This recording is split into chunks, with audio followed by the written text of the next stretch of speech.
కందుకూరు నియోజకవర్గానికి నెల్లూరుపల్లి ప్రకాశం జిల్లాలో కలిపేదానికి మన ముఖ్యమంత్రి గారికి ఇది ప్రతిపాదన తయారు చేశాం. అలాగే రాయపాడు ఎడంకాలు పనులు కూడా లాస్ట్ టైం ముఖ్యమంత్రి గారికి ఆల్రెడీ ఇది ఇవ్వడం జరిగింది ఒక అర్జీ. మళ్ళా తప్పనిసరిగా దీన్ని మళ్ళా 1.5 టీఎంసీ కూడా ఆ నార్త్ కెనాల్ వర్క్ కూడా స్టార్ట్ చేశారు ఆల్రెడీ.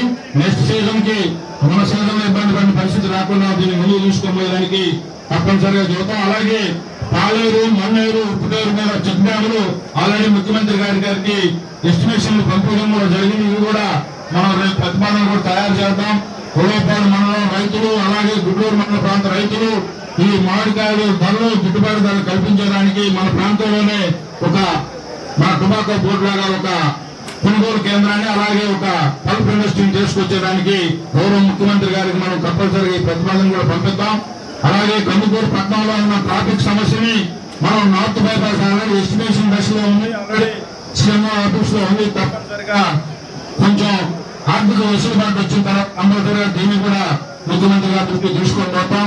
అలాగే నేను దైవంగా భావించే మాలాద్రి లక్ష్మీనరసింహ స్వామి దేవాలయానికి 2వ రహదారి ఆల్రెడీ ముఖ్యమంత్రి గారు ఓకే అన్నాడు. అది త్వరగానే ప్రతిపాదన కూడా రెడీ చేస్తారు. దానికి తప్పనిసరిగా మాకు లక్ష్మీనరసింహ స్వామి కూడా 2వ రహదారికి ఈ ప్రతిపాదన కూడా తయారు చేద్దాం. అలాగే సోదరులు చెప్పినట్టుగా వెలుగొండ ప్రాజెక్టు నీళ్లు మన ప్రాంతానికి ఒక తీసుకొచ్చి ప్రాంతాన్ని సస్యశ్యామలం చేసేదానికోసం అలాగే కొండైతే మన మంత్రివర్యులు మేము ఇద్దరం కలిసి ముఖ్యమంత్రి గారికి కూడా రిప్రజెంటేషన్ ఇచ్చాం.